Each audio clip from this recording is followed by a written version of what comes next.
नमस्कार मित्रांनो कल्याण डोंबिवली महानगरपालिकेअंतर्गत नवीन पदांची भरती निघालेली आहे। या भरतीसाठी ऑनलाईन अर्ज कसा करावा त्याच्याबद्दल आपण संपूर्ण माहिती या व्हिडिओमध्ये बघणार आहे। मित्रांनो, आपल्या चॅनलवरती जर पहिल्यांदा असेल तर आपल्या चॅनलला सबस्क्राईब करायला विसरू नका। तर चला मित्रांनो, व्हिडिओ सुरू करूया।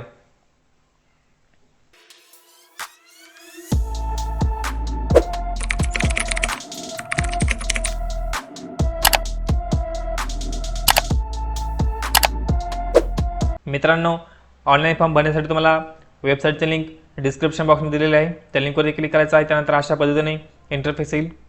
तर इथे सगळ्यात पहिले तुम्हाला टू रेफर ॲडव्हर्टाइजमेंटचा ऑप्शन दिलेला आहे। तर तुम्हाला संपूर्ण जाहिरात वाचायचं असेल तर तुम्हाला या ठिकाणी PDF दिलेली आहे, यावरती क्लिक कर, या ऑप्शनवरती क्लिक करायचं आहे। त्यानंतर अशा पद्धतीने संपूर्ण PDF ओपन होईल। तर याच्यामध्ये तुम्हाला सर्व माहिती दिलेली आहे। तुम्हाला ही सर्व माहिती वाचून घ्यायची आहे आणि याच्यामध्ये जे महत्त्वाचे पॉईंट दिलेले आहेत ते पण तुम्हाला समजून घ्यायचे, ओके। आणि त्यानंतरच तुम्हाला ऑनलाईन अर्ज करायचा आहे, ओके। तर याच्यामध्ये तुम्हाला इथे सर्व पदांचे नाव दिलेले आहेत, त्यानंतर कोणत्या पदासाठी किती जागा आहेत त्याची तुम्हाला इथे माहिती दिलेली आहे।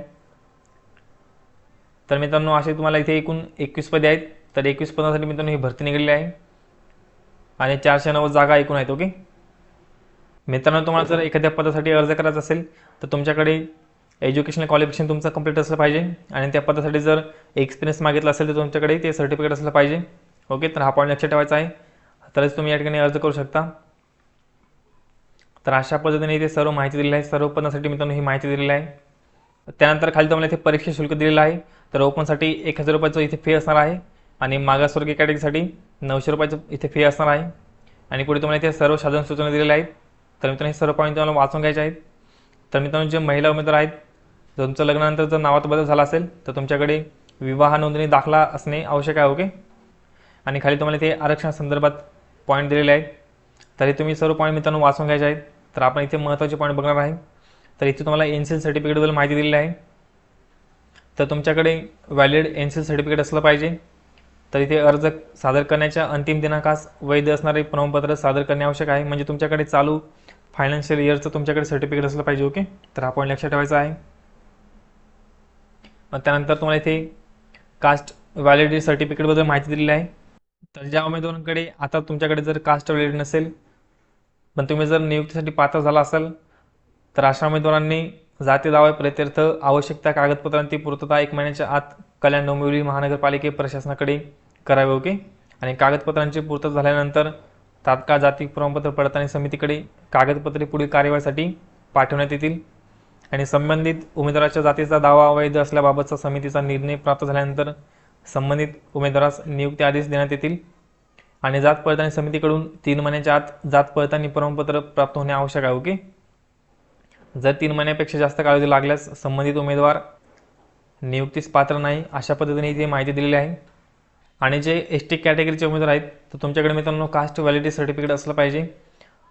तर जाहिरातीस अनुसरून अर्ज स्वीकारण्यासाठी विहित केलेल्या दिनांकापूर्वीचे विहित नमुन्यातील जात वैधता प्रमाणपत्र उपलब्ध असणे अनिवार्य आहे। तर अशा पद्धतीने इथे माहिती दिलेली आहे। तर ज्या अनुसूचित जमाती प्रवर्गातील उमेदवाराकडे जात वैधता प्रमाणपत्र नसेल तर असा उमेदवार नियुक्तीस पात्र राहणार नाही। तर मित्रांनो, अशा पद्धतीने ही माहिती दिलेली आहे। तर तुम्ही जर ST कॅटेगरीचे उमेदवार असाल तर तुमच्याकडे कास्ट व्हॅलिडिटी सर्टिफिकेट असले पाहिजे, ओके। तर हे पॉईंट लक्षात ठेवायचे आहेत। तर मित्रांनो, अशा पद्धतीने जी महत्त्वाची माहिती दिली आहे ती माहिती तुम्हाला वाचून घ्यायची आहे। त्यानंतर सर्वसाधारण अटी व शर्ती याच्यामध्ये तुम्हाला महत्त्वाचे पॉईंट दिलेले आहेत। तुमच्याकडे संगणक अर्हता असली पाहिजे। तर याच्यामध्ये मग तुमच्याकडे MSIT सर्टिफिकेट किंवा मग त्याच्या इक्विव्हॅलंटचा तुम्ही जर एखादा दुसरा कोर्स केला असेल तर त्याचं सर्टिफिकेट तुमच्याकडे असलं पाहिजे, ओके।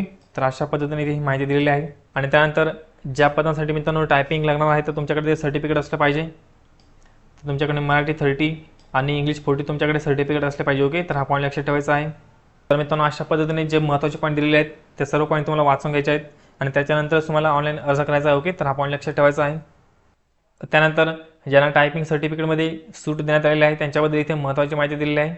तर जे माजी सैनिक उमेदवार आहेत तर तुमच्याकडे जर आता टायपिंग सर्टिफिकेट नसेल तरीसुद्धा तुम्ही इथे ऑनलाईन अर्ज करू शकता। तुम्ही 2 वर्षामध्ये 2 संधीमध्ये नियुक्तीच्या दिनांकापासून हे सर्टिफिकेट तुम्ही देऊ शकता। तर अशा पद्धतीने इथे माहिती दिलेली आहे। त्यानंतर दिव्यांग उमेदवार, अनाथ उमेदवार, त्यानंतर प्रकल्पग्रस्त, भूकंपग्रस्त, पदवीधर अंशकालीन उमेदवार, तर यांच्यासाठी मित्रांनो टायपिंगमध्ये सूट देण्यात आलेली आहे। तो तुम्ही 2 वर्षाच्या कालावधीमध्ये 2 संधीमध्ये तुम्ही हे सर्टिफिकेट देऊ शकता. तर हे पॉईंट तुम्ही लक्षात घ्यायचे आहेत. तर अशा पद्धतीने ही सर्व इम्पॉर्टंट माहिती इथे दिलेली आहे. तर मित्रांनो, आता आपण ऑनलाईन अर्ज कसा भरावा त्याच्याबद्दल आपण माहिती बघणार आहे. तर सगळ्यात पहिले वेबसाईट ओपन करा आणि त्यानंतर इथे तुम्हाला न्यू रजिस्ट्रेशन यावरती क्लिक करायचं आहे. क्लिक करा या ऑप्शनवरती क्लिक करा. त्यानंतर मित्रांनो नवीन वेबसाईट ओपन होईल. त्यानंतर इथे तुम्हाला क्लोज ऑप्शनवरती क्लिक करायचं आहे. त्यानंतर अशा पद्धतीने इथे वेबसाईट ओपन होईल. तर इथे सगळ्यात पहिले तुम्हाला मित्रांनो तुमचं नाव फिल करायचं आहे. तर सगळ्यात पहिले तुमचं नाव, त्यानंतर मिडल नेम, तुमच्या वडिलांचं नाव आणि पुढे तुम्हाला आडनाव तुम्हाला इथे फिल करायचं आहे. तर मित्रांनो इथे नाव फिल करताना तुमच्या 10वीच्या मार्क्सवरती जे नाव आहे तेच नाव तुम्हाला इथे फिल करायचं आहे. ओके. त्यानंतर आईचं नाव इथे फिल करायचं आहे. पुढे तुम्हाला वडिलांचं नाव फिल करायचं आहे. पुढे तुम्हाला विचारलेलं आहे तुमच्या नावात बदल झाला आहे का? झाला असेल तर येस करा आणि तुमच्या नावात जो बदल झाला आहे तो नाव इथे फिल करा. तर ज्या महिला उमेदवार आहेत तुमच्या नावात जर बदल झाला असेल लग्नानंतर तर तुमच्याकडे मॅरेज सर्टिफिकेट असलं पाहिजे. ओके. तर हा पॉईंट लक्षात ठेवायचा आहे. पुढे तुम्हाला जन्मतारीख इथे फिल करायची आहे. तर इथे सगळ्यात पहिले तुमचं वर्ष सिलेक्ट करा, त्यानंतर मंथ आणि पुढे तुम्हाला इथे डेट सिलेक्ट करून घ्यायची आहे. ओके. तर अशा पद्धतीने डेट ऑफ बर्थ तुम्ही इथे फिल करा. पुढे तुम्हाला इथे जेंडर विचारलेलं आहे. तर इथे तुमचं जेंडर फिल करा. मेल फिमेल जे असेल ते इथे फिल करा आणि त्यानंतर मोबाईल नंबर पुढे फिल करायचा आहे. इथे मोबाईल नंबर फिल केल्यानंतर पुढे तुम्हाला परत कन्फर्म मोबाईल नंबर, तोच मोबाईल नंबर पुढे इथे फिल करायचा आहे. त्यानंतर ईमेल आय डी तुमचा इथे फिल करा. इथे तुमच्याकडे जर अल्टरनेट मोबाईल नंबर असेल, दुसरा मोबाईल नंबर जर असेल तर तुम्ही देऊ शकता, नाही दिला तरी चालेल. आणि पुढे तुम्हाला कन्फर्म ईमेल आय डी, परत तोच ईमेल आय डी इथे फिल करा. त्यानंतर तुम्ही मुक्त विद्यापीठातून ग्रॅज्युएशन केले आहे का? तुम्ही जर ओपन युनिव्हर्सिटीमधून जर ग्रॅज्युएशन केलं असेल तर इथे येस करा. ओके. नाहीतर नो करा इथे. तर अशा पद्धतीने माहिती भरा. त्यानंतर 10वीचा सीट नंबर तुम्ही इथे फिल करा. सीट नंबर फिल केल्यानंतर तुम्हाला 10वीचं पासिंग इयर आणि मंथ तुम्हाला इथे सिलेक्ट करून घ्यायचं आहे. ओके.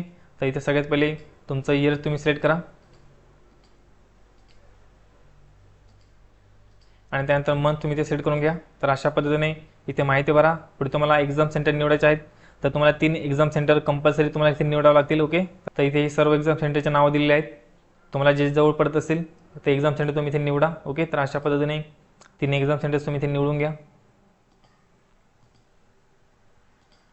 आणि त्यानंतर पुढे तुम्हाला हे नोट दिलेली आहे यावरती टिक करायचं आहे आणि त्यानंतर जनरेट OTP या ऑप्शनवरती क्लिक करायचं आहे. त्यानंतर अशा पद्धतीने इंटरफेस येईल. तर हा कोड तुम्हाला इथे फिल करायचा आहे आणि कोड फिल केल्यानंतर पुढे तुम्हाला सबमिट ऑप्शनवरती क्लिक करायचं आहे. त्यानंतर तुमच्या मोबाईल नंबरला आणि email I Dila OTP send केला जाईल. तर मोबाईल नंबरचा आणि ईमेल आय डीचा OTP मित्रांनो सेम असणार आहे. ओके. तर हा पॉईंट लक्षात ठेवायचा आहे. तर तो OTP इथे फिल करा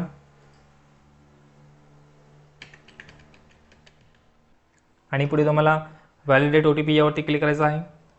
तर अशा पद्धतीने तुमचा OTP व्हेरीफाय होऊन जाईल आणि त्यानंतर इथे तुम्हाला डिक्रिप्शन दिलेलं आहे यावरती टिक करायचं आहे. त्यानंतर इथे तुम्हाला कोड दिलेला आहे, हा कोड इथे फिल करा आणि त्यानंतर रिव्हेरीफाय या ऑप्शनवरती क्लिक करा. त्यानंतर तुमची माहिती इथे व्हेरीफाय करण्यासाठी ऑप्शन येतील. तर ही सर्व माहिती तुम्हाला नीट वाचून घ्यायची. ओके. तुमची संपूर्ण माहिती बरोबर असेल तर तुम्हाला ते उजव्या साईडला टिक करण्यासाठी ऑप्शन दिलेले आहेत. तर या सर्व बॉक्सवर तुम्हाला इथे टिक करायचं आहे. जर तुम्हाला तुमची माहिती चुकीची वाटत असेल तर तुम्ही लगेच चेंज करून घ्या. एकदा का तुम्ही रजिस्ट्रेशन केल्यानंतर तुम्हाला कोणत्याही पद्धतीने नंतर चेंज करता येणार नाही. तर हा पॉईंट लक्षात ठेवायचा आहे. ओके. त्यामुळे तुमची माहिती नीट चेक करून घ्या आणि त्यानंतरच तुम्हाला पुढे सबमिट ऑप्शनवरती क्लिक करायचं आहे आणि त्यानंतर ओके ऑप्शनवरती क्लिक करायचं आहे. तर अशा पद्धतीने तुमचं रजिस्ट्रेशन होऊन जाईल. तुमच्या मोबाईल नंबरला आणि तुमच्या ईमेल आय डीला तुमचा ID पासवर्ड येऊन जाईल. ओके. तर अशा पद्धतीने रजिस्ट्रेशन सक्सेसफुल झालेलं आहे. ओके. तुम्हाला अशा पद्धतीने मेसेज येईल आणि तुमच्या मोबाईल नंबरला आणि ईमेल आय डीला तुमचा रजिस्ट्रेशन नंबर आणि पासवर्ड येऊन जाईल. तर इथे तुम्हाला ॲप्लिकंट डिटेल्स, पोस्ट सिलेक्शन आणि हेल्प डेस्क अशा पद्धतीने तुम्हाला इथे ऑप्शन दिसतील. तर आता आपण जे माहिती भरलेली आहे ती तुम्हाला इथे दिसेल ॲप्लिकंट डिटेल्समध्ये. तर इथे तुम्हाला पोस्ट सिलेक्शन यावरती क्लिक करायचं आहे. त्यानंतर click here to apply the post यावरती क्लिक करा. त्यानंतर नवीन वेबसाईट ओपन होईल. त्यानंतर अशा पद्धतीने नवीन पेज ओपन होईल. तर आता इथे तुम्हाला स्टेप दिलेले आहेत. तर या सर्व स्टेप तुम्हाला कंप्लीट करावं लागतील. ओके. तर इथे सगळ्यात पहिले पोस्ट डिटेल्स तुम्हाला इथे टिक करायचं आहे. तर अर्ज करण्यापूर्वी जाहिरात वाचल्याची खात्री करतो. तर तुम्ही संपूर्ण जाहिरात वाचलेली आहे आणि त्यानंतरच तुम्ही अर्ज करत आहात, त्याच्यासाठी तुम्हाला इथे टिक करायचं आहे. ओके. आणि त्यानंतर अप्लाय पोस्ट यावरती क्लिक करायचं आहे. तर तुम्हाला ज्या पदासाठी अर्ज करायचा आहे त्या पदाचं नाव तुम्ही इथे सिलेक्ट करून घ्या. ओके. तर जाहिरातीमध्ये तुम्ही ही सर्व माहिती बघून घ्या, कोणत्या पदासाठी कोणतं क्वालिफिकेशन लागणार आहे. ओके. त्यानंतरच तुम्हाला अर्ज करायचा आहे. तर इथे तुम्हाला पदाचं नाव सिलेक्ट करून घ्यायचं आहे. त्यानंतर पोस्ट कोड तुमचा ऑटोमॅटिक इथे येऊन जाईल. ओके, पुढे तुम्हाला वैयक्तिक माहिती विचारलेली आहे. तर मित्रांनो, वैयक्तिक माहितीमध्ये तुमची बाकीची माहिती ऑटोमॅटिक येऊन जाईल. तर इथे तुम्हाला मॅरिटल स्टेटस तुम्हाला सिलेक्ट करून घ्यायचा आहे. तुम्ही मॅरिड आहात, अनमॅरिड आहात, तो ऑप्शन तुम्ही इथे सिलेक्ट करा. जर तुम्ही मॅरिड असाल तर तुम्ही 28 मार्च 2005च्या सरकारी अधिसूचनेनुसार तुम्ही लहान कुटुंबासाठी पात्र आहात का. ओके, तर इथे तुम्हाला येस ऑप्शनमध्ये क्लिक करायचं आहे. तर तुम्हाला 2 किंवा 2पेक्षा कमी मुलं असले पाहिजे तरच तुम्ही या ठिकाणी अप्लाय करू शकता. ओके, जर तुम्हाला 2पेक्षा जास्त मुलं असतील तर तुम्ही या ठिकाणी इलिजिबल होणार नाहीत. तर हा पॉईंट लक्षात ठेवायचा आहे. जर तुम्ही इथे नो ऑप्शनवरती क्लिक केलं तर अशा पद्धतीने तुम्हाला एरर येऊन जाईल, you are not eligible for this post. Okay, त्यामुळे तुम्हाला 2पेक्षा कमी मुलं असले पाहिजे. ओके, तर हा पॉईंट लक्षात ठेवायचा आहे. त्यानंतर तुम्ही महाराष्ट्र कर्नाटक सीमा भागातील महाराष्ट्र शासनाने दावा सांगितलेल्या 865 गावातील मराठी भाषिक उमेदवार आहात का. जर असाल तर येस करा, नाहीतर नो करायचं आहे. त्यानंतर डेट ऑफ मॅरेज, तुमची लग्नाची तारीख इथे फिल करा. ओके, जर तुम्ही अनमॅरिड असाल तर इथे अनमॅरिड ऑप्शन तुम्ही इथे सिलेक्ट करा. ओके, तर अशा पद्धतीने इथे माहिती भरा. त्यानंतर एक्झाम सेंटर तुमचे ऑटोमॅटिक येऊन जातील. तुम्ही रजिस्ट्रेशन करताना जी माहिती भरलेली आहे ती इथे माहिती ऑटोमॅटिक येऊन जाईल. पुढे तुम्हाला डोमासाईल सर्टिफिकेटबद्दल माहिती दिलेली आहे. जर तुमच्याकडे डोमासाईल सर्टिफिकेट नसेल तुम्ही जन्म दाखल्याबद्दल माहिती देऊ शकता. ओके, जर तुमच्याकडे जन्म दाखला नसेल तर शाळा सोडल्याचा दाखला याच्याबद्दल माहिती द्या. तर सगळ्यात पहिले नॅशनॅलिटी इथे इंडियन सिलेक्ट करा. त्यानंतर आपण महाराष्ट्र राज्याचे रहिवासी आहात का, इथे येस ऑप्शनमध्ये क्लिक करायचं आहे. त्यानंतर डोमासाईल सर्टिफिकेट तुम्ही कोणाकडून इश्यू केलेलं आहे त्या ऑथॉरिटीचं नाव इथे फिल करा. त्यानंतर तुम्ही कोणत्या डेटला इश्यू केलेला आहे ती डेट इथे फिल करा. आणि पुढे तुम्हाला डोमासाईल सर्टिफिकेट नंबर इथे फिल करायचा आहे. ओके, तुमच्याकडे 3पैकी जे डॉक्युमेंट असेल त्या डॉक्युमेंटची तुम्ही इथे माहिती भरा. ओके, त्यानंतर कॅटेगरी डिटेल्स माहिती भरावं लागेल. तर इथे तुमची कॅटेगरी तुम्ही सेट करा. ओके, जर तुम्ही ओपनमधून जर फॉर्म भरत असाल तर तुम्ही इथे ओपन अनरिझर्व्ड या कॅटेगरीवरती क्लिक करायचं आहे. त्यानंतर अशा पद्धतीने तुम्हाला पुढे कोणतीही माहिती भरावी लागणार नाही. ओके, तर आपण लक्षात ठेवायचं आहे. त्यानंतर तुम्ही जर VJNT, SBC, OBC, ACBC या कॅटेगरीमधून जर फॉर्म भरत असाल तर तुमच्या कॅटेगरी तुम्ही इथे सिलेक्ट करा. त्यानंतर अशा पद्धतीने पुढे माहिती येईल. कास्ट सर्टिफिकेट तुम्ही कोणाकडून इश्यू केलेलं आहे त्या ऑथॉरिटीचं नाव इथे फिल करा. त्यानंतर कास्ट सर्टिफिकेट तुम्ही कोणत्या डेटला इश्यू केलेलं आहे ती डेट इथे फिल करा. त्यानंतर कास्ट सर्टिफिकेट नंबर इथे फिल करायचा आहे. ओके, त्यानंतर तुमच्याकडे जर कास्ट व्हॅलिडिटी असेल तर डेट इथे फिल करा. त्यानंतर NCLबद्दल पुढे माहिती विचारलेली आहे. तुमच्याकडे व्हॅलिड NCL सर्टिफिकेट असलं पाहिजे. ओके, तुमच्याकडे चालू फायनान्शियल इयरचं तुमच्याकडे सर्टिफिकेट असलं पाहिजे. ओके, तर आपण लक्षात ठेवायचं आहे. तर इथे NCL ऑथॉरिटीचं नाव इथे फिल करा. त्यानंतर NCL तुम्ही कोणत्या डेटला इश्यू केलेला आहे ती डेट इथे फिल करा. आणि त्यानंतर NCL सर्टिफिकेट नंबर तुम्हाला पुढे फिल करायचा आहे. तर अशा पद्धतीने इथे माहिती भरा. जर तुम्ही SC किंवा ST कॅटेगरीचा फॉर्म भरत असाल तर इथे कॅटेगरी सिलेक्ट करा. तर तुम्हाला मित्रांनो NCL सर्टिफिकेट लागत नाही, हा पॉईंट लक्षात ठेवायचा आहे. तर इथे कास्ट सर्टिफिकेट ऑथॉरिटीचं नाव इथे फिल करायचं आहे. त्यानंतर कास्ट सर्टिफिकेट कधी इश्यू केले इथे डेट फिल करा. त्यानंतर कास्ट सर्टिफिकेट नंबर पुढे फिल करायचा आहे. आणि त्यानंतर कास्ट व्हॅलिडिटी डेट इथे फिल करा. त्यानंतर कॅन्डिडेट आयडेंटिफिकेशन डिटेल्स इथे विचारलेले आहे. तर तुमच्या बॉडीवरती मित्रांनो एखादं तीळ वगैरे किंवा जन्मापासून एखादी खून वगैरे असेल तर त्याच्यामध्ये तुम्ही इथे माहिती देऊ शकता. पुढे तुम्हाला आयडेंटिटी प्रूफ इथे विचारलेला आहे. तर ID प्रूफबद्दल तुम्हाला इथे माहिती द्यावी लागेल. तर इथे तुम्हाला 5 ID प्रूफ दिलेले आहेत. पॅन कार्ड, त्यानंतर driving licence, voter ID card, passport आणि बँक पासबुक अशा पद्धतीने 5 ID प्रूफ दिलेले आहेत. तर तुमच्याकडे कंपल्सरी एक ID प्रूफ असलं पाहिजे. ओके, तर इथे तुम्ही तुमच्याकडे जे ID प्रूफ असेल त्यावरती येस ऑप्शनवरती क्लिक करा. त्यानंतर तुम्ही इथे पॅन कार्ड जर सिलेक्ट केलं तर तुम्हाला पुढे पॅन कार्ड नंबर फिल करायचा आहे. आणि त्यानंतर पॅन कार्डवरती तुमचे जे नाव आहे ते नाव इथे फिल करा. ओके, तर अशा पद्धतीने माहिती भरा. बाकी ठिकाणी तुम्ही नो ऑप्शनवरती क्लिक करा. ओके, तुमच्याकडे फक्त एक कंपल्सरी डॉक्युमेंट असलं पाहिजे. आणि त्यानंतर तुम्हाला इथे कन्सेंट दिलेला आहे यावरती टिक करायचं आहे. आणि पुढे तुम्हाला सेव्ह अँड नेक्स्ट यावरती क्लिक करायचं आहे. त्यानंतर डेटा सेव्ह सक्सेसफुली असा मेसेज येईल. तर पुढे तुम्हाला ओके ऑप्शनवरती क्लिक करायचं आहे. त्यानंतर पुढची स्टेप ओपन होईल. त्यानंतर तुम्ही सध्या KDMC म्हणजे कल्याण डोंबिवली महानगरपालिकेचे तुम्ही सरकार मान्यताप्राप्त पदावर कार्यरत आहात का आणि विविध प्रक्रियेद्वारे भरती केली आहे का. ओके, जर असाल तर येस करा, नाही तर नो करायचं आहे. प्रकल्पग्रस्त असाल तर येस करा, नाही तर नो करायचं आहे. जर तुम्ही असाल तर तुमच्याकडे सर्टिफिकेट असलं पाहिजे. ओके, तुम्हाला माहिती द्यावी लागली इथे. तर अशा पद्धतीने इथे माहिती भरा. त्यानंतर भूकंपग्रस्त आहात का असेल तर येस करा, नाही तर नो करायचं आहे. पदवीधर अंशकालीन उमेदवार असाल तर इथे येस करा, नाही तर नो करा. माजी सैनिक असाल तर इथे येस करा, नाही तर नो करायचं आहे. त्यानंतर तुम्ही माजी सैनिक यांचे वाढ आहात का. ओके, जर असाल तर येस करा, नाही तर नो करायचं आहे. पुढे तुम्हाला विचारलेलं आहे शासनाच्या ठरावानुसार तुम्ही गुणवान खेळाडू आहात का? ओके, जर असाल तर येस करा. जर तुम्ही असाल तर तुमच्याकडे इंटरनॅशनल लेवल, नॅशनल लेवल आणि स्टेट लेवल तुमच्याकडे सर्टिफिकेट असलं पाहिजे. ओके, तुम्हाला त्याची इथे माहिती द्यावी लागेल. जर नसाल तर नो करा. त्यानंतर तुम्ही जर दिव्यांग उमेदवार असाल तर इथे येस करायचं आहे. तुमच्याकडे 40% किंवा त्याच्यापेक्षा जास्त पर्सेंटेजचं तुमच्याकडे डिसॅबिलिटीचं सर्टिफिकेट तुमच्याकडे असलं पाहिजे. ओके, तर तुम्ही इथे येस करा. जर तुम्ही नसाल तर नो ऑप्शनवरती क्लिक करायचं आहे. पुढे तुम्हाला विचारलेलं आहे तुम्हाला स्वातंत्र्य सैनिकांनी नामांकित केले आहे का? इथे येस किंवा नो ऑप्शनवरती क्लिक करायचं आहे. त्यानंतर तुम्हाला अनाथ श्रेणी अंतर्गत अर्ज करायचा आहे का? तुम्ही अनाथ असाल तर येस करा, नाही तर नो करायचं आहे. त्यानंतर तुम्हाला जर एखाद्या एक्झामला डिबार केलं असेल तर इथे येस करा. ओके, त्याचं रिझन तुम्हाला द्यायचं आहे. तुम्हाला जर एखाद्या एक्झामला जर डिबार केलं नसेल तर नो ऑप्शनवरती क्लिक करायचं आहे. त्यानंतर अदर डिटेल्स, तर याच्यामध्ये तुमच्यावर जर एखादी केस वगैरे चालू असेल तर त्याच्याबद्दल तुम्ही माहिती देऊ शकता. ओके, जर तुमच्यावर एकही केस चालू नसेल तर इथे सर्व ऑप्शनवरती नो ऑप्शनवरती क्लिक करायचं आहे. तर अशा पद्धतीने ही माहिती भरा आणि पुढे तुम्हाला सेव्ह अँड नेक्स्ट यावरती क्लिक करायचं आहे. त्यानंतर ओके ऑप्शनवरती क्लिक करा. त्यानंतर अशा पद्धतीने पुढची स्टेप होऊन होईल. तर आता इथे तुम्हाला तुमचा ॲड्रेस फिल करावा लागेल. तर तुमचा ॲड्रेस तुम्ही इथे फिल करा. त्यानंतर कंट्री इथे इंडिया सिलेक्ट करा. इथे स्टेटचं नाव तुम्हाला निवडायचं आहे.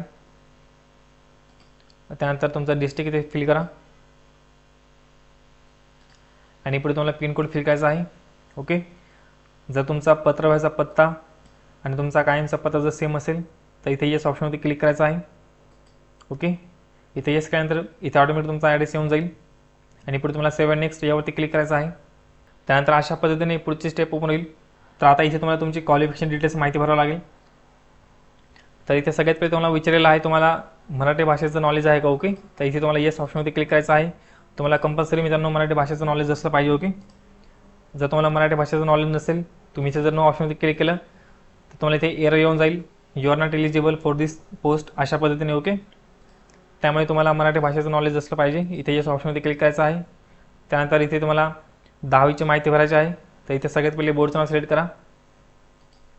त्यानंतर शाळेचं किंवा संस्थेचं नाव इथे फिल करा आणि पुढे तुम्हाला 10वीला असताना पर्सेंटेज होते की CGPA होते तो ऑप्शन इथे निवडून घ्या. त्यानंतर तुम्हाला किती मार्क्स पडले ते मार्क्स तुम्ही इथे फिल करा आणि त्यानंतर पुढे टोटल गुण फिल करा. पुढे तुमचे पर्सेंटेज ऑटोमॅटिक येऊन जातील. त्यानंतर तुम्ही जर 12वी केली असेल तर 12वीची माहिती भरा. ओके, तुम्ही जर डिप्लोमा केला असेल तर डिप्लोमाची माहिती भरा. तर अशा पद्धतीने तुम्ही इथे माहिती भरा. त्यानंतर ग्रॅज्युएशन डिटेल्स इथे माहिती विचारलेली आहे. तर इथे क्लिक करा. त्यानंतर एनी डिग्री इथे सिलेक्ट करून घ्या. तर तुम्ही जर लिपिक टंकलेखक या पदासाठी अर्ज करत असाल तर कोणत्याही शाखेतील पदवी चालणार आहे. ओके, तर हा पॉईंट लक्षात ठेवायचा आहे. त्यानंतर मित्रांनो ऑनलाईन फॉर्म भरताना तुम्ही एक पॉईंट लक्षात ठेवायचा आहे. तुम्ही ज्या पदासाठी अर्ज करणार आहात त्या पदासाठी जे एज्युकेशन क्वालिफिकेशन असेल त्याच्यानुसार इथे तुम्हाला माहिती भरावं लागेल. ओके, फॉर एक्झाम्पल तुम्ही जर कनिष्ठ अभियंता या पदासाठी अर्ज करत असाल तर त्या पदासाठी जे क्वालिफिकेशन दिलेलं आहे तर ती माहिती तुम्हाला इथे भरावं लागेल. ओके, तर हा पॉईंट लक्षात ठेवायचा आहे. तर तुम्ही ज्या पदासाठी अर्ज करणार आहात तर ती माहिती तुम्हाला इथे भरावी लागेल. ओके, तर अशा पद्धतीने हे पॉईंट तुम्ही समजून घ्यायचे आहेत. त्यानंतर इन्स्टिट्यूट नेम इथे फिल करा आणि पुढे तुम्हाला उत्तीर्ण होण्याचा महिना आणि वर्ष इथे फिल करायचं आहे. तर अशा पद्धतीने ते माहिती भरा. त्यानंतर ग्रॅज्युएशनला असताना तुम्हाला पर्सेंटेज होते की CGPA होते तो ऑप्शन इथे निवडा आणि त्यानंतर इथे तुमची माहिती फिल करा. त्यानंतर टोटल गुण इथे फिल करा. पुढे तुमचे पर्सेंटेज ऑटोमॅटिक येऊन जातील. त्यानंतर पोस्ट ग्रॅज्युएशन डिटेल्स तुम्ही जर केलं असेल तर माहिती भरा. ओके, जर नसेल केलं तर कोणती माहिती इथे भरू नका. ओके, त्यानंतर ट्रेनिंग, सर्टिफिकेशन, ITI डिटेल्स, तुमचं जर एखादा मित्रांनो ITI वगैरे झालं असेल तर तुम्ही इथे माहिती देऊ शकता. जर केलं नसेल तर इथे कोणती माहिती भरू नका. ओके, त्यानंतर पोस्ट स्पेसिफिक क्वेश्चन्स, याच्यामध्ये तुम्हाला टायपिंगच्या सर्टिफिकेटबद्दल माहिती विचारलेली आहे. तर इथे तुम्हाला येस ऑप्शनवरती क्लिक करायचं आहे. तुम्ही जर इथे नो ऑप्शनवरती क्लिक केलं तर तुम्हाला अशा पद्धतीने एरर येऊन जाईल, you are not eligible for this post. Okay, त्यामुळे तुमच्याकडे टायपिंग सर्टिफिकेट जर असतील तर तुम्ही इथे अप्लाय करू शकता. त्यानंतर तुम्हाला जर काही एक्सपिरियन्स असेल तर तुम्ही इथे माहिती देऊ शकता.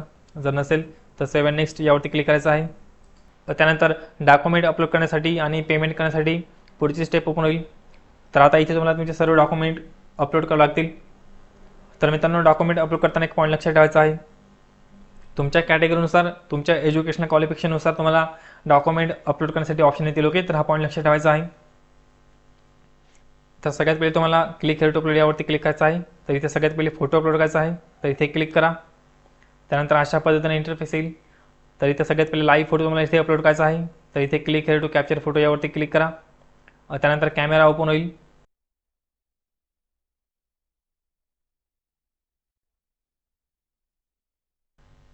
तर मित्रांनो अशा पद्धतीने तुम्हाला इथे लाईव्ह फोटो काढायचा आहे. इथे फाईल अपलोड सक्सेसफुली असा मेसेज तुम्हाला आला पाहिजे. ओके, तर मित्रांनो तुम्ही लाईव्ह फोटो तुमच्या मोबाईलमधून सुद्धा काढू शकता. तुम्हाला अपलोड फोटोग्राफ यावरती क्लिक करायचं आहे. त्यानंतर तुम्हाला इथे तुमचा पासपोर्ट साईज फोटो तुम्हाला इथे अपलोड करावा लागेल. तर इथे तुम्हाला सर्व माहिती दिलेली आहे. फोटोची साईज मिनिमम 80 KB आणि जास्तीत जास्त 200 KB असले पाहिजे. ओके, आणि त्यानंतर फॉर्मॅट JPG किंवा JPEG असला पाहिजे. आणि डायमेन्शन त्याचं 3.5 सेंटीमीटर ते 4.5 सेंटीमीटर इथे असलं पाहिजे. ओके, तर हा पॉईंट लक्षात ठेवायचा आहे. तर अशा पद्धतीने तुम्हाला हे इथे सर्व माहिती दिलेली आहे. तर या साईजमध्ये तुमचा फोटो तुम्ही तयार करून घ्या आणि सेव्ह करून घ्या. आणि त्यानंतर ड्रॉ फाईल एरियावरती क्लिक करा आणि त्यानंतर तुमच्या फाईलमधून तुमचा फोटो इथे सेट करून घ्या. तर अशा पद्धतीने तुम्हाला इथे फोटो अपलोड करायचा आहे. तर अशा पद्धतीने तुमचा इथे पासपोर्ट साईज फोटो अपलोड करा. ओके, तर फाईल अपलोड हे सक्सेसफुली अशा पद्धतीने मेसेज आला पाहिजे. ओके, तर अशा पद्धतीने फोटो अपलोड केल्यानंतर तुम्हाला इथे क्लोज ऑप्शनमध्ये क्लिक करायचं आहे. त्यानंतर तुम्ही इथे व्ह्यू ऑप्शनमध्ये क्लिक करून तुम्ही फोटो इथे बघू शकता. ओके, तुमचा पासपोर्ट फोटो आणि तुमचा लाईव्ह फोटो तुम्ही इथे बघू शकता. तर अशा पद्धतीने तुमचे डॉक्युमेंट अपलोड झालेले की नाही ते चेक करण्यासाठी तुम्ही इथे क्लिक करा. ओके, पुढे तुम्हाला इथे सिग्नेचर अपलोड करायचं आहे, ते इथे क्लिक करा. त्यानंतर सिग्नेचर साईज मित्रांनो 80 KB ते 200 KB असले पाहिजे आणि फॉर्मॅट JPG किंवा JPEG असला पाहिजे. ओके, तर इथे क्लिक करा. त्यानंतर तुमची साईन इथे अपलोड करा. तर अशा पद्धतीने तुमची साईन इथे अपलोड होऊन जाईल. फाईल अपलोड सक्सेसफुल असा मेसेज आला पाहिजे. ओके, आणि त्यानंतर क्लोज ऑप्शनमध्ये क्लिक करायचं आहे. आणि त्यानंतर पुढे तुम्हाला 10वीचं मार्कशीट किंवा सर्टिफिकेट इथे अपलोड करायचं आहे. तर इथे क्लिक करा. दोनपैकी कोणतं पण एक डॉक्युमेंट इथे अपलोड करा.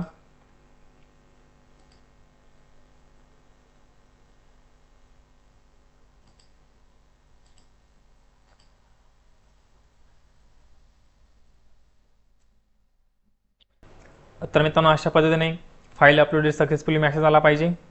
तर मित्रांनो डॉक्युमेंट अपलोड करताना साईज तुम्ही 100 KB ते 2 MBच्या आतच ठेवायचे आहे. आणि त्यानंतर फॉर्मॅट JPG किंवा JPG, त्यानंतर PDF. तर अशा पद्धतीने 3 फॉर्मॅट दिलेले आहेत. तुम्ही कोणत्याही फॉर्मॅटमध्ये इथे अपलोड करा. ओके, अपलोड केल्यानंतर क्लोज ऑप्शनवरती क्लिक करायचं आहे. तर मित्रांनो आपण आता इथे फोटो, त्यानंतर सिग्नेचर आणि 10वीचं मार्कशीट इथे अपलोड केलेलं आहे. ओके, तर आता आपण ज्या पद्धतीने 10वीचं मार्कशीट अपलोड केलेलं आहे त्याच पद्धतीने बाकीचे डॉक्युमेंट तुम्हाला पुढे अपलोड करावे लागतील. तर पुढे तुम्हाला 12वीचं मार्कशीट इथे अपलोड करायचं आहे. तर मार्कशीट किंवा सर्टिफिकेट इथे अपलोड करा. तर मित्रांनो फॉर्म भरताना तुम्ही जर 12वीची माहिती भरली असेल तर इथे 12वीचं डॉक्युमेंट अपलोड करण्यासाठी ऑप्शन येईल. तुम्ही जर डिप्लोमाची माहिती भरली असेल तर डिप्लोमाचं इथे सर्टिफिकेट अपलोड करण्यासाठी ऑप्शन येईल. ओके, तर हा पॉईंट लक्षात ठेवायचा आहे. आणि त्यानंतर तुम्हाला इथे डिग्री सर्टिफिकेट इथे अपलोड करायचं आहे. त्यानंतर डिप्लोमा सर्टिफिकेट इथे विचारलेलं आहे. ओके, तर मित्रांनो हा ऑप्शन इथे कंपल्सरी नाही. तुम्ही जर डिप्लोमाची माहिती भरली असती तर हा ऑप्शन तुम्हाला इथे कंपल्सरी आला असता. ओके, पण आपण 12वीची माहिती भरलेली आहे त्यामुळे इथे 12वीचा ऑप्शन इथे कंपल्सरी आलेला आहे. ओके, तर हा पॉईंट लक्षात ठेवायचा आहे. त्यानंतर तुम्ही जर पोस्ट ग्रॅज्युएशन केले असेल तर ते सर्टिफिकेट इथे अपलोड करा. त्यानंतर डोमासाईल सर्टिफिकेट तुम्हाला इथे अपलोड करायचं आहे. त्यानंतर तुमच्याकडे जर एक्सपिरियन्स सर्टिफिकेट असेल तर तुम्ही ते अपलोड करू शकता. ओके, तर हा ऑप्शन इथे कंपल्सरी नाही. त्यानंतर ITI वगैरे केले असेल तर तुम्ही ते डॉक्युमेंट अपलोड करू शकता. त्यानंतर कास्ट सर्टिफिकेट, तर मित्रांनो हे कंपल्सरी आहे, तुम्हाला इथे अपलोड करावं लागेल. त्यानंतर कास्ट व्हॅलिडिटी तुमच्याकडे जर असेल तर इथे अपलोड करा. तर हा ऑप्शन इथे कंपल्सरी नाही. त्यानंतर तुम्हाला ते इंग्रजी टायपिंग सर्टिफिकेट इथे अपलोड करायचं आहे. इंग्लिश 40चं इथे अपलोड करा. त्यानंतर मराठी 30चं इथे खाली अपलोड करा. ओके, तर अशा पद्धतीने टायपिंगचे सर्टिफिकेट तुम्ही इथे अपलोड करा. पुढे तुम्हाला पॅन कार्ड अपलोड करायचं आहे. तर तुम्ही फॉर्म भरताना जे ID प्रूफ सिलेक्ट करणार आहात त्या ID प्रूफ तुम्हाला इथे अपलोड करण्यासाठी ऑप्शन येऊन जाईल. आणि त्यानंतर इतर संबंधित कागदपत्रे, तुम्हाला जर एखादं डॉक्युमेंट अपलोड करायचं असेल तर तुम्ही ते करू शकता. ओके, तर अशा पद्धतीने हे सर्व डॉक्युमेंट तुम्ही इथे अपलोड करा. आणि डॉक्युमेंट अपलोड केल्यानंतर तुम्हाला इथे व्ह्यू ऑप्शनवरती क्लिक करायचं आहे. तुमचे डॉक्युमेंट जर व्ह्यू होत असतील तरच तुम्हाला पुढे प्रोसेस करायचं आहे. ओके, जर तुम्हाला अशा पद्धतीने जर एरर येत असेल तर तुम्हाला इथे लॉग आउट करायचं आहे. ओके, तर तुम्ही इथे लॉग आउट करून घ्या आणि परत लॉग इन करा. परत लॉग इन केल्यानंतर तुम्हाला हे डॉक्युमेंट इथे व्ह्यू होतील. ओके, तर हा पॉईंट लक्षात ठेवायचा आहे. जर अशा पद्धतीने एरर येत असेल तर पुढे सबमिट करू नका. ओके, तुम्हाला पेमेंट करण्यासाठी प्रॉब्लेम येऊ शकतो, तर हा पॉईंट लक्षात ठेवायचा आहे. ओके, त्यामुळे तुमचे डॉक्युमेंट जर इथे प्रॉपर व्ह्यू होत असतील तरच तुम्हाला पुढे सबमिट करायचं आहे. त्यानंतर खाली तुम्हाला डिक्लेरेशन दिलेलं आहे, तर यावरती टिक करायचं आहे. तर अशा पद्धतीने टिक करा सर्व याच्यावरती आणि पुढे तुम्हाला प्रिव्ह्यू ऑप्शनवरती क्लिक करायचं आहे आणि त्यानंतर संपूर्ण फॉर्म तुमच्यासर्व ओपन होईल. तर तुमची संपूर्ण माहिती नीट चेक करून घ्या. ओके, तुमची जर संपूर्ण माहिती बरोबर असेल तरच तुम्हाला पुढे सबमिट करायचं आहे. ओके, तर हा पॉईंट लक्षात ठेवायचा आहे. तर अशा पद्धतीने संपूर्ण माहिती चेक करून घ्या आणि त्यानंतर खाली ओके ऑप्शनवरती क्लिक करायचं आहे आणि त्यानंतर सबमिट या ऑप्शनवरती क्लिक करायचं आहे. त्यानंतर पेमेंट करण्यासाठी विंडो ओपन होईल. तर तुम्हाला ऑनलाईन पेमेंट करून घ्यायचं आहे. पेमेंट केल्यानंतर तुम्ही ऑटोमॅटिक वेबसाईटला रिडायरेक्ट होऊन जाल आणि तुम्हाला तिथे फॉर्म डाउनलोड करण्यासाठी ऑप्शन दिसून जाईल. ओके, तर तुम्हाला प्रिंट सेव्ह करून घ्यायचे आहे. तर अशा पद्धतीने आपण संपूर्ण माहिती स्टेप बाय स्टेप बघितली आहे. आय होप तुम्हाला सर्व पॉईंट समजले असेल. तर मित्रांनो, व्हिडिओ जर आवडला असेल तर नक्की लाईक करा आणि आपल्या चॅनलवर जर पहिल्यांदा असेल तर आपल्या चॅनलला सबस्क्राईब करायला विसरू नका. तर चला मित्रांनो, भेटूया पुढच्या व्हिडिओमध्ये.